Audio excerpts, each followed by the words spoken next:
हाय दोस्त, मैं चंद्रशेखर और स्वागत है आपका टारगेट परीक्षा में। और ये हमारा मैथ का सीरीज चल रहा है। ठीक है। और इसमें 10 क्वेश्चन होते थे, लेकिन आज मैं क्वेश्चन थोड़ा सा बढ़ाया हूँ। 12-15 क्वेश्चन हैं आज। तो इसके माध्यम से हम सीखेंगे और अपने मैथ को मजबूत करेंगे। आप किसी भी परीक्षा की तैयारी कर रहे हैं तो आपके लिए बेहतर होगा। कह रहा है, दो संख्याएं एक तीसरी संख्या से क्रमशः 20% और 25% अधिक है। तो कुछ भी ना करो, मान लो एक संख्या ए है, एक संख्या बी है और एक संख्या सी है। अब कह रहा है दो संख्याएं क्रमशः 20% और 25% अधिक है तीसरी संख्या से। ठीक है, मतलब दो संख्याएं एक संख्या से, तो एक तीसरी संख्या से क्रमशः इतना। तो तीसरी संख्या हमने मान ली 100। तो अब देखो पहला क्या हो जाएगा, ए हो जाएगा पहला। देखो 20% अधिक है तो ये कितना हो जाएगा 120, और दूसरा 25% अधिक है तो ये कितना हो जाएगा 125। ठीक है। बस अब यहाँ क्या पूछा जा रहा है, कह रहा है पहली संख्या दूसरी संख्या का कितना परसेंट है। तो पहली संख्या दूसरी संख्या का कितना परसेंट है, तो यहाँ कर लो दूसरी संख्या का x प्रतिशत है बराबर कितना, पहली संख्या मतलब 120। यही तो कह रहा है, दूसरी संख्या का x प्रतिशत है बराबर कौन सा है, पहली कौन सी संख्या, पहली संख्या। बस हमको यही सॉल्व करना है। आओ सॉल्व करते हैं। अब देखो 25 पंचे 125 और 25 चौका 100। अब यहाँ से काट लो, 5 इक्के 5 और 5 दुनाई 10 और 5 चौक 20। तो x बराबर क्या आ गया, x बराबर आ गया आपका 24 चौका 96। तो आपका आंसर क्या हो गया, आपका आंसर हो गया 96। ठीक है, आसान है। लेकिन यहाँ एक ध्यान ये देना है, अगर तीसरी संख्या आप 100 मान रहे हो तो 120 इसको नहीं मानना है, 120 पहली संख्या को मानना है। ठीक है, जो पहले लिखा है वो पहली संख्या और जो बाद में लिखा है वो बाद वाली संख्या। बच्चे क्या करते हैं, इसको मान लेते हैं पहली संख्या और इसको मान लेती हैं दूसरी संख्या। तो ऐसा नहीं करना, इस तरीके से करना है। ठीक है, आगे चलते हैं। कह रहा है 84 रुपये में एक वस्तु को बेचने पर 68% का लाभ होता है। ठीक है, तो पहले हम क्रय मूल्य निकाल सकते हैं। अब देखो मान लो वस्तु का क्रय मूल्य है x रुपया।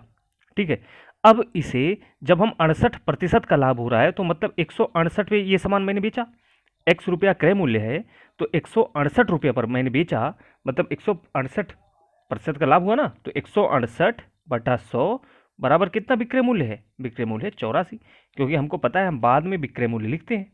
ठीक है, अब यहाँ से सॉल्व करो भैया। अब ये काटो तो अब तुम्हारा x का मान क्या आ जाएगा, x का मान आ गया 8400 बटा 168। यही तो आ गया ना x बराबर। अब देखो हमको क्रय मूल्य, हमारा x क्या है, हमारा x क्रय मूल्य है। अब हमको क्रय मूल्य मिल गया तो हम 70%, मतलब यदि वह 70 रुपये में बेची जाए तो हमें कितना प्रतिशत का लाभ होगा। तो हम पहले क्रय मूल्य निकाल सकते हैं। तो हम क्रय मूल्य आसानी से निकाल सकते हैं। कैसे, इसको काट कर। ठीक है, तो हम 4 से काटते हैं इसको। चलो 4 से काटते हैं। तो 4 चौक 16 और 4 दुनाई 8।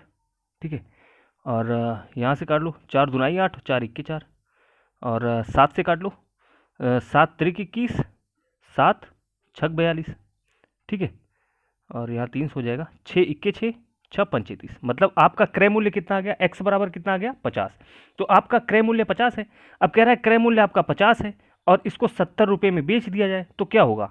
आप 70 रुपये में खरीदेंगे कोई सामान, और 50 रुपये में कोई सामान खरीदेंगे, 70 रुपये का बेचेंगे, तो आपको कितने रुपये का लाभ हुआ। तो हमको यहाँ पता है, हमको 20 रुपये का लाभ हुआ।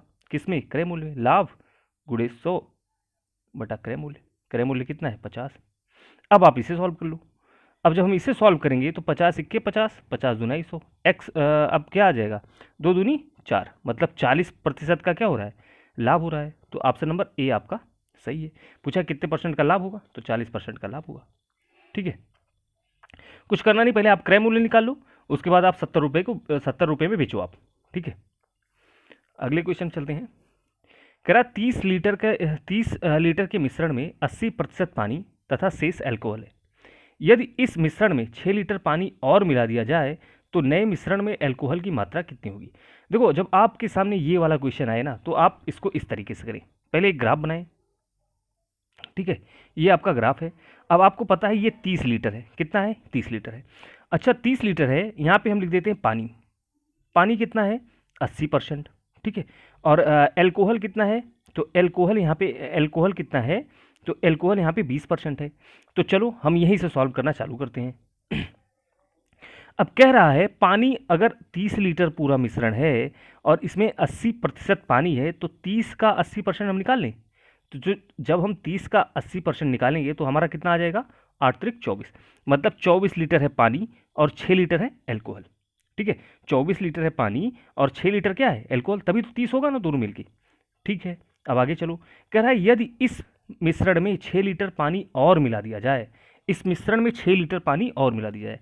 पानी देखो पहले से 24 लीटर है, अगर हम 6 लीटर पानी और मिला देंगे तो पानी की मात्रा कितनी हो जाएगी, पानी की मात्रा 30 हो जाएगी ना, पानी की मात्रा 30 लीटर हो जाएगी।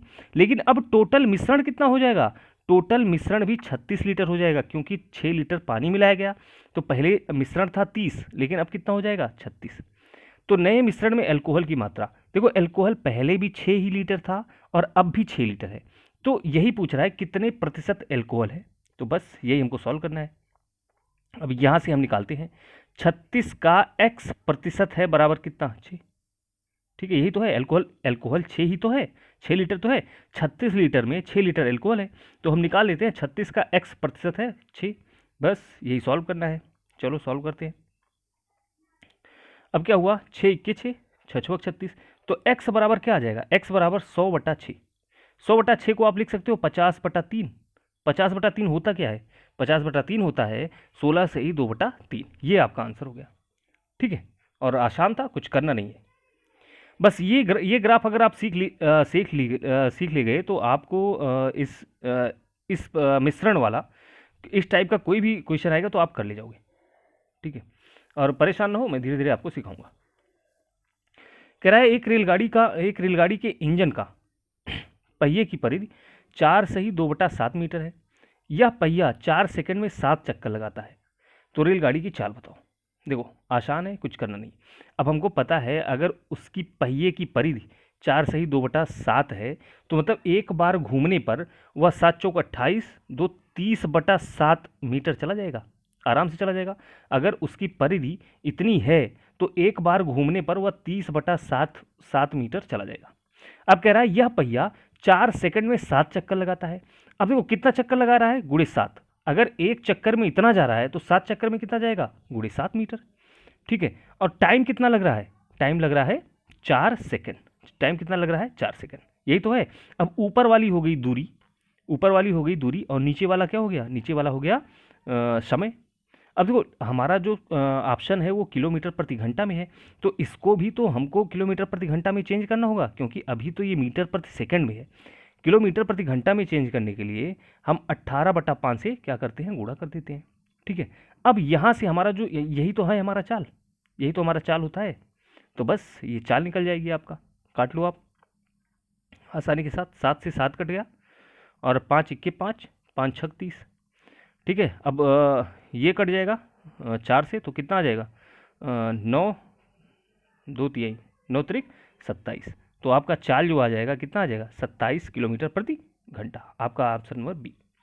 ठीक है, आसान है, कुछ करना नहीं है, सिर्फ समझना है क्वेश्चन को। हम दूरी, हमारा ऊपर वाला दूरी है, नीचे वाला समय है। हमने दूरी क्यों लिखा, क्योंकि जितना चलेगा चक्का, जितनी बार घूमेगा उतनी ही दूरी तय कर रहा है। तो बस वही सॉल्व करना है। अगले क्वेश्चन चलते हैं। कह रहा है एक व्यक्ति ने अपनी आय का 8% भोजन पर खर्च करता है, अच्छा, तथा शेष का 20% अन्य आवश्यकताओं पर खर्च करता है, और बाद में 920 रुपया वो बचाता है, तो उसकी आय बताओ। देखो हम ऐसे सवालों को हम जब लगाते हैं तो हम 100 मान के लगाते हैं। ठीक है, तो हम 100 मान के सवाल लगाएंगे। अब देखो अगर उसकी आय 100 रुपया है तो वह 8% भोजन पर खर्च कर दे रहा है, तो बचा अब कितना, अब उसका आय, अब बचा है उसका शेष 92, क्योंकि 8% जब भोजन में खर्च कर देगा तो 92 ही तो बचा। अब देखो अब कह रहा है शेष का 20% अन्य आवश्यकताओं पर खर्च कर देता है, अच्छा ठीक है। तो अब 20 शेष का 20% पूछ रहा है ना, तो मतलब हम 92 ही तो लिखेंगे। अब 92 अगर 20% खर्च कर रहा है तो वह कितने प्रतिशत बचा रहा है, 80%, क्योंकि 92 का तो 20% वो खर्च कर दे रहा है, लेकिन बचा कितना रहा है, 92 का 80% ही तो बचा रहा है। तो बस यही हमको निकालना है, और यही यही क्या है, ये बाद में इसके बराबर है, किसके बराबर है, 920 के बराबर है। यही जो है ये बराबर है किसके, 920 के बराबर है। बस हमको निकाल लेना है, चलो निकालते हैं, इसको सॉल्व करते हैं। चलो एक जीरो से एक जीरो कट गया, और 92 से इधर 92 कट गया, ठीक है। और इधर कितना हो गया, तो आ गया हमारा 100/80 गुणे 100, क्योंकि हम 100 माने हैं ना, तो लास्ट में हम 100 से तो गुणा करेंगे, तो यही हमको सॉल्व करना है। अब इसको हम अगर हम 4 से काट लें, 4 दूनाई 8, तो 4 25, ठीक है, और 2 यहाँ क्या हो गया 50। तो अब हम गुणा करेंगे किसका, अब हम गुणा करेंगे 50 गुणे 25। तो जब हम 50 गुणे 25 करेंगे तो कितना हो जाएगा, 25 पंचे 125, मतलब 1250 हमारा क्या हो जाएगा, आंसर हो जाएगा। देखो यहाँ पे आप कन्फ्यूजन होइएगा, आप यहाँ से जब 80% निकालोगे तो वही तो बराबर है 920 के, क्योंकि देखो इतना परसेंट प्रतिशत में इतना बचा रहा है, और संख्या में कितना 920 ही तो बचा रहा है, तो बस यही आपको सॉल्व करना है, ठीक है। आगे चलते हैं, आप एक बार अपने मन से ज़रूर करिएगा, ये सब बहुत ही बेहतरीन क्वेश्चन है, ठीक है। अब देखो कह रहा है यहाँ से हम शुरू करते हैं, कह रहा है 500 रुपये में एक साइकिल बेचने से किसी व्यक्ति को क्रय मूल्य का 1/3 के बराबर हानि होता है, तो व्यक्ति का प्रतिशत लाभ या हानि बताओ। चलो मान लो क्रय मूल्य कितना है, x है, ठीक है। अब उसे हानि कितना हो रहा है, क्रय मूल्य का 1/3, तो x का 1/3 कितना होगा, x का 1/3 यही तो होगा, x/3, ठीक है। इतनी ही तो हानि हो रही है, तो बस माइनस कर देंगे हम क्या, x/3, और ये बराबर है किसके, 500 रुपये के, ठीक है। यही तो साइकिल, यही तो बिक रहा है, जब इतना हानि हो रहा है तो यही तो साइकिल बिक रहा है, बस अब यही हमको सॉल्व कर लेना है। चलो सॉल्व करते हैं। अब यहाँ से 3 हम कॉमन लेंगे, सॉरी लासा लेंगे, और यहाँ हम भाग करेंगे तो ये 3x हो जाएगा, ये -x हो जाएगा, तो यहाँ बराबर क्या आ जाएगा, यहाँ आ जाएगा 2x/3 बराबर 500।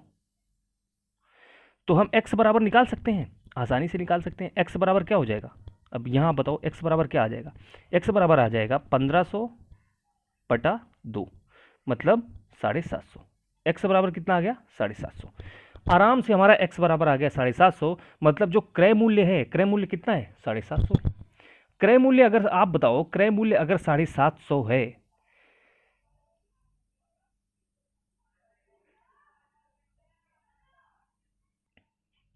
सॉरी ये तो गायब हो गया, यहाँ से एक बार फिर से कर लेते हैं हम। x था और -x/3 था, ठीक है, यही बराबर था 500 के, तो हमारा x बराबर आ गया कितना, x बराबर आ गया 750, ठीक है। हट गया क्वेश्चन, अब एक बार देख लीजिएगा बैक करके, x बराबर 750 आ गया। अब जब x बराबर 750 है हमारा, तो आप बताओ x हमारा क्या है, क्रय मूल्य है ना। अब लाभ कितना हुआ है, लाभ हुआ है x/3, इतना तो है 1/3, क्रय मूल्य का 1/3, तो 750 का 1/3 क्या होगा, आप बताओ। 750 का 1/3 होगा 3 दूनाई 6, और 3 पचे 15, 200, 250, ठीक है। तो हमारा लाभ कितना हुआ है, 250। बस ये करना है, लाभ गुणे 100 और बटे क्रय मूल्य, मतलब क्रय मूल्य कितना है 750, यही आपको सॉल्व करना है। अब इसको सॉल्व करेंगे तो कितना आ जाएगा, 25 × 25, 25 तियाँ, मतलब 100/3। ये अच्छा क्वेश्चन था आपका, ऑप्शन नंबर सी सही होगा, ठीक है। आपको समझ नहीं आएगा तो आप कमेंट बॉक्स में ज़रूर लिखिएगा, मैं फिर से बताऊंगा, ठीक है। ये देखो ये क्वेश्चन है और इसको हमको सॉल्व करना है। अब ये हमको पता है 16 की घात 0.32 है, और ये 4 की घात 0.36, तो हमको नीचे वाला, जो नीचे वाली संख्या है उसको हमको क्या करना है, बराबर करना है। तो हम इसको लिख सकते हैं ना, इसको हम लिख सकते हैं 4 की घात 4, एक सेकेंड, 4 की घात 2, ठीक है, 4 की घात 2 पूरे की घात 0.32, 0.32, ठीक है, गुणे हम इसको लिख सकते हैं 4 की घात 0.36।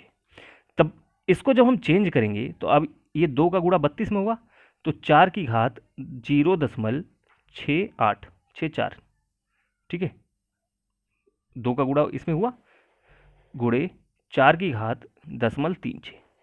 अब देखो यहाँ पे घात नीचे वाली क्या है, अब हमने घात तो बराबर कर दी, तो अब क्या हो जाएगा, गुणे में घातें जुड़ती हैं, तो 4 की घात कितना हो जाएगा, 4 की घात हो जाएगा 1, क्योंकि 0.36 और 0.64 हम जोड़ेंगे तो कितना आएगा, 1 ही तो आएगा। तो 4 की घात 1 मतलब होता क्या है, 4 की घात मतलब 4 होता है, तो आपका आंसर क्या हो गया, 4 हो गया। फिर आगे चलते हैं, कह रहा है 16 आदमी 8 घंटे में जितना काम करते हैं देखो 16 आदमी 8 घंटे में जितना काम करते हैं उतना ही काम 12 लड़के 24 घंटे में करते हैं। मतलब ये दोनों का काम बराबर है जो 12 लड़के 24 घंटे में कर रहे हैं। ठीक है, यहाँ बात समझिएगा।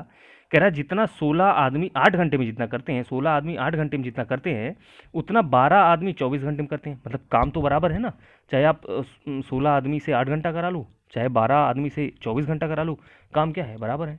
और उनके मतलब तो 1 घंटा काम करने के बाद, 1 घंटा काम करने के बाद लड़कों का अनुपात क्या होगा, लड़के और लड़कियों का अनुपात क्या होगा। ठीक है, यही पूछ रहा है।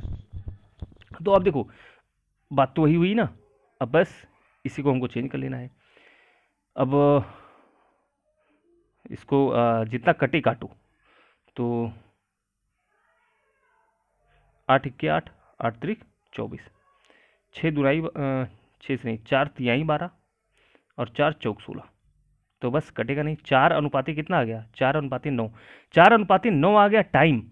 ठीक है, ये तो काम है ना 4 अनुपाती 9, लेकिन क्षमता क्या हो जाएगा, क्षमता हमेशा पलट जाता है 9 अनुपाती 4। तो यहाँ क्षमता पूछा है तो हम 9 अनुपाती क्या करेंगे 4, हमारा आंसर होगा। ठीक है, आदमी और लड़कों और आदमी का अनुपात। ठीक है, 1 घंटा में कितना काम करेंगे, तो ये है आंसर नंबर बी आपका सही है। आगे चलते हैं। अब ये एक बेहतरीन क्वेश्चन है, आप इसको समझो। कह रहा है 44√3 वर्ग यूनिट के क्षेत्रफल में एक समबाहु त्रिभुज के लिए उसके अंतःवृत्त और परिवृत्त की त्रिज्याओं का अनुपात बताओ। तो आपको यहाँ पे एक सूत्र याद करना पड़ेगा, मैं आपको बताने जा रहा हूँ, ये आप याद कर लो। ठीक है, अगर बोलेगा अंतःवृत्त की त्रिज्या, तो अंतःवृत्त की त्रिज्या क्या होती है, अंतःवृत्त की त्रिज्या होती है भुजा बटा 2√3, ये होती है भुजा बटा 2√3। ठीक है, लेकिन अगर आपसे कहेगा बाह्यवृत्त की त्रिज्या, बाह्यवृत्त की त्रिज्या क्या होती है, तो आपको यहां लिखना है भुजा बटा √3। ठीक है, बस इसी पे हमारा टोटल क्वेश्चन सॉल्व होगा। ये एक त्रिभुज है, कह रहा है अंतःवृत्त। देखो अंतःवृत्त क्या है, अंतःवृत्त ये अंदर वाला है, और बाह्यवृत्त क्या है, बाह्यवृत्त देख लो क्या है, और ये बाह्यवृत्त है बाहर वाला। ठीक है, इन्हीं दोनों त्रिज्याओं का अनुपात पूछा है। ये और ये त्रिभुज क्या है, ये समबाहु त्रिभुज है। और आपको पता है समबाहु त्रिभुज का सूत्र क्या होता है, समबाहु त्रिभुज का सूत्र होता है √3/4 भुजा स्क्वायर, भुजा को मान लो ए स्क्वायर। ठीक है, बस यही होता है। तो अब ये इतना बराबर है किसके, इतना बराबर है 44√3 के ना, यही तो बराबर है, यही तो कह रहा है क्वेश्चन। तो बस अब हम सॉल्व करते हैं। √3 से √3 कट गया। ठीक है, और ए स्क्वायर कितना आ जाएगा, ए स्क्वायर बराबर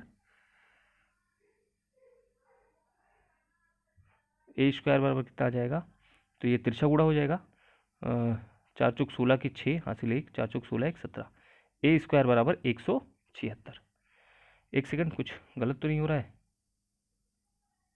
भुजा स्क्वायर एक यूनिट के वर्ग क्षेत्रफल समबाहु त्रिभुज के लिए अंतःवृत्त और परिवृत्त का क्षेत्रफल त्रिज्याओं का अनुपात बताओ। तो √3/4 भुजा स्क्वायर। ठीक है, तो 44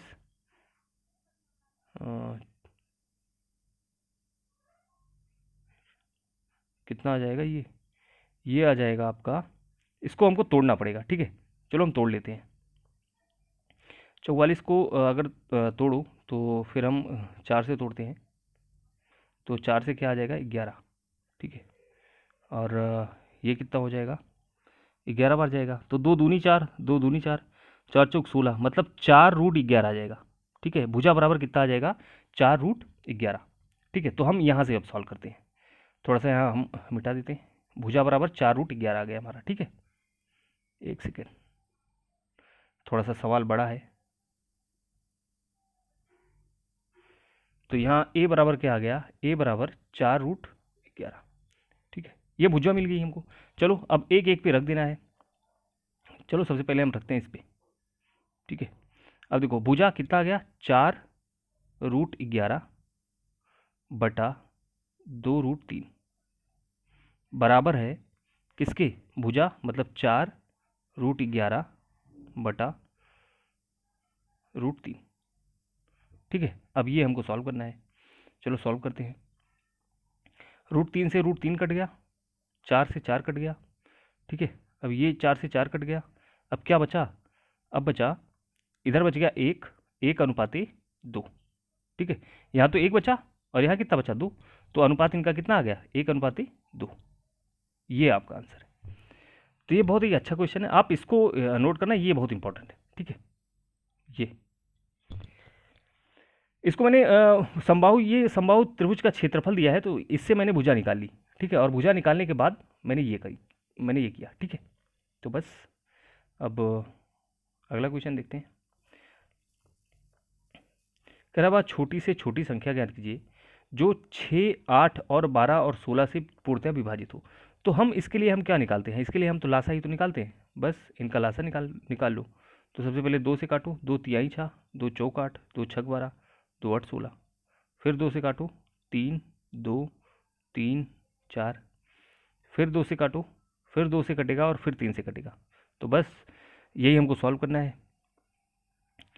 2 दूनी 4, दुनाई 8, दुनाई 16, 3 48। तो 48 आपका क्या आ गया, 48 आपका लासा आ गया, ठीक है। जब हमेशा छोटी से छोटी संख्या बोलेगी तो हमको लासा निकालना है, बड़ी से बड़ी संख्या बोलेगी तो हमको मासा निकालना है, यही आपको समझना है बस। आगे चलते हैं अगले क्वेश्चन पे। यहाँ क्या कह रहा है, इनका मासा बताओ, ये जो संख्या है इनका मासा बताओ। तो मासा आपको पता है, मासा सबसे बड़ी संख्या होती है, ठीक है। तो हम बड़ी से बड़ी निकालते हैं ना, तो इसमें 6, 8 और 12 में कौन सबसे कॉमन है, तो कॉमन क्या 4 है, नहीं 4 इसमें नहीं है। और कॉमन क्या 2 है, तो हम लिख लेंगे 2। अब देखो हमेशा बड़ी संख्या हम लिखेंगे, ठीक है, जिससे जो सबसे मतलब कट जाए। अब इसमें x है, इसमें x² है, इसमें x⁻³ है। तो अब देखो x किस में कॉमन है, तो हमको पता है x ही तो लेंगे ना, क्योंकि सबसे छोटा x इसमें है, सॉरी सबसे छोटी से छोटा हम लेते हैं भाषा में, ये आपको याद रखना है। और फिर अब हम y को देखो, y सबसे छोटा किस में है, y⁻2, y⁻2, y⁻3, मतलब y का घात 2 हमको सब में मिल जाएगा भाई। जो हमको सब में मिल जाए वही हमको करना है। अब देखो जेड की घात कुछ नहीं है, मतलब जेड की घात 1 है, और जेड की घात 2 है, जेड की घात 3 है, तो हम यहाँ से क्या लेंगे, हम लेंगे जेड। तो ये आपका माशा हो गया, ठीक है, ऑप्शन नंबर बी। आगे चलते हैं। कह रहा है एक धनराशि 4 वर्षों में 12/1/2 वार्षिक साधारण ब्याज की दर से 3,750 रुपये हो जाती है, तो धनराशि बताओ। तो देखो साधारण ब्याज, इसको आपको थोड़ा सा दिमाग ही लगा के आप कर लो, तो ये ज़्यादा बेहतर होगा हमारे ख्याल से। अब देखो कि अब ये जो हमारा 3,750 दिया, ये हमारा मिश्रधन है, ठीक है। अब देखो मिश्रधन है तो इसके मतलब मूलधन जो होगा वो हमेशा 3,750 से कम होगा, बिल्कुल कम होगा, क्योंकि मूलधन कम होता है और मिश्रधन में मूलधन और ब्याज जुड़े होते हैं। तो हमारा आंसर तो डी खत्म और सी और डी तो खत्म हो गए, या तो हमारा 3,000 होगा या तो मेरा 25 होगा। अब देखो 4 वर्ष की बात कही गई है, दर भी इतना है, तो अब इतना पास तो जाएगा नहीं, तो आपका आंसर क्या हो जाएगा, आपका आंसर ए हो जाएगा। लेकिन इसको किस तरीके से हम लगाएं ये देखना है। तो चलो मूलधन हमने मान लिया x। अब 4 वर्ष की बात है, 12 दूनी 24, 1 25, 25/2 हो गया, मतलब आप 25/200 लिख सकते हो, बराबर।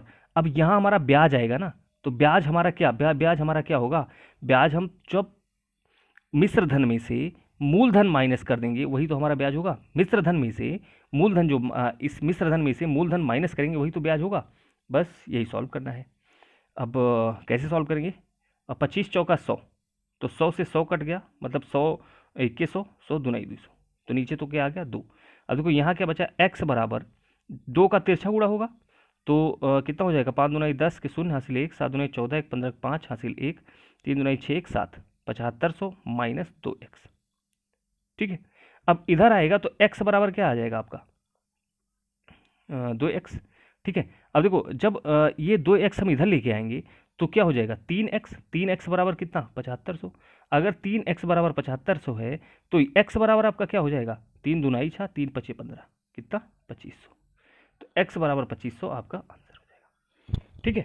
आसान था, कुछ करना नहीं, बस यही समझना है कि हम यहाँ तो हमारा ब्याज आता है ना, ब्याज बराबर मासादा बटा 100, तो ब्याज क्या आ जाएगा अगर हमने मूलधन माना है x और हमारा मिश्र धन है 3750, तो अगर हम मिश्र धन में से मूलधन घटा देंगे वही तो ब्याज होता है, बस यही उसी को रखना है और पूरा सॉल्व कर देना है। ठीक है, आगे चलते हैं। कह रहा है एक पाइप की टंकी को 7/4 घंटे में भरते हैं, जबकि दूसरा पाइप टंकी को पूरा भरने में 21/8 घंटे में खाली कर सकता है। अच्छा, खाली कर सकता है। ये पहला वाला भर रहा है, ठीक है,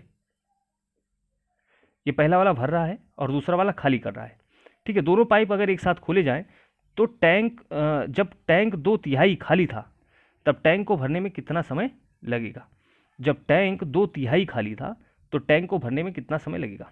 ये तो क्वेश्चन काफ़ी बड़ा है, इसको लगाया कैसे जाए, तो चलो इसी पे लगाया जाता है। ठीक है, अब देखो यहाँ पे मान लो टंकी ए है, ये 7/4 घंटे में भर रही है।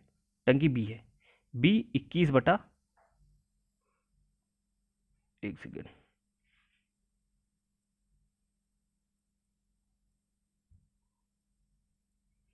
यहाँ कर दिया जाए। मान लो टंकी ए है, ये 7/4 में भर रही है। टंकी बी है तो ये 21/8 में भर रही है। ठीक है, सॉरी, खाली कर रही है। तो खाली कर रही है तो इसके सामने हम माइनस लगाएंगे। अब इसका हम क्या लेंगे, इसका हम लासा लेंगे। तो लासा देखो, लासा क्या होता है, लासा वही संख्या, ऊपर वाला लासा और नीचे वाला मासा। तो ऊपर वाला लासा मतलब 21, मासा क्या आ जाएगा 4। ठीक है, अब इसको अगर हम भाग करेंगे इसमें तो कितना आएगा, तो 4 से 4 कट जाएगा, 7×3 = 21, तो यहाँ क्या आ जाएगा 3। अच्छा, इसको हम भाग करेंगे तो कितना आएगा, और 21 से 21 कट जाएगा और 4×1 = 4, 4×2 = 8। खाली होने में कितना टाइम लग रहा है, 2। तो मतलब अगर ए प्लस बी दोनों को एक साथ चला दिया जाए तो टंकी क्या होगी, टंकी भरेगी, टंकी भरेगी। ठीक है, तो हमेशा टंकी क्या होगी, भरेगी। अब देखो टंकी की क्षमता कितनी है, 21/4। अब कह रहा है जब टंकी 2/3 खाली थी, तो टंकी 2/3 खाली कब होगी, 21/4 ये पूरा है और 2/3 कितना होता है, 2/3 खाली थी। तो 2/3 भरने में कितना टाइम लगेगा, ये यहीं से हमको निकालना है। तो 2×1 तो 2×2 = 4, ठीक है, और 3×1 = 3, 3×7 = 21, मतलब 7/2 गुणे कितना, जब टंकी 2/3 खाली थी। थोड़ा सा 7/2 गुणे 1, यहाँ एक सेकेंड,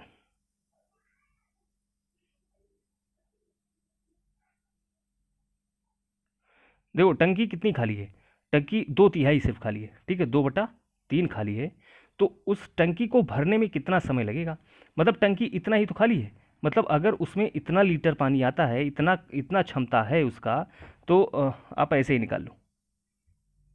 एक सेकेंड, 21, थोड़ा सा पेन चेंज कर लेते हैं, 21/4 गुणे गुणे क्या हो जाएगा, गुणे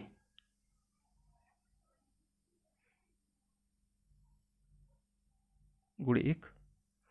ठीक है, अब यहाँ से हमको क्या निकालना है, तो टंकी भरने में कितना टाइम लगेगा। तो टंकी भरने में कितना टाइम लगेगा, 21 गुणे कितना हो जाएगा, बी द्वारा।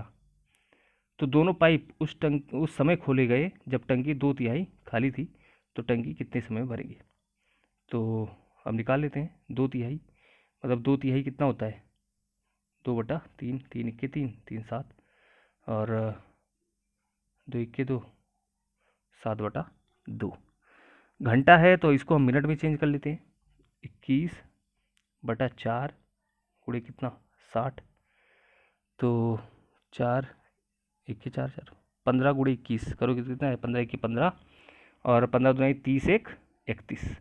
तो 315 मिनट में कितना होता है, 315 मिनट में 6×18 3 घंटा 80, 3 घंटा 25 मिनट, 6×18 3 घंटा 35 मिनट। ठीक है, कितना होगा, 6×18 19 20, ठीक है, 10 20 30 5 35 मिनट। एक सेकेंड, ओ एक बार इसको कुछ क्वेश्चन फिर से देख लेते हैं एकदम, जबकि दूसरा पाइप टंकी को पूरा भरा होने पर, अच्छा, 28/8 घंटे में खाली कर सकता है। दोनों पाइपों को उस समय खोला गया जब टंकी 2/3 खाली थी। ठीक है, टंकी की क्षमता अगर इतनी है तो 2/3 अगर खाली है तो भरी कितनी है, ठीक है। 2/3 अगर खाली है तो 1/3 भरा है। एक बार फिर से हम इसको ट्राई कर लेते हैं, ठीक है।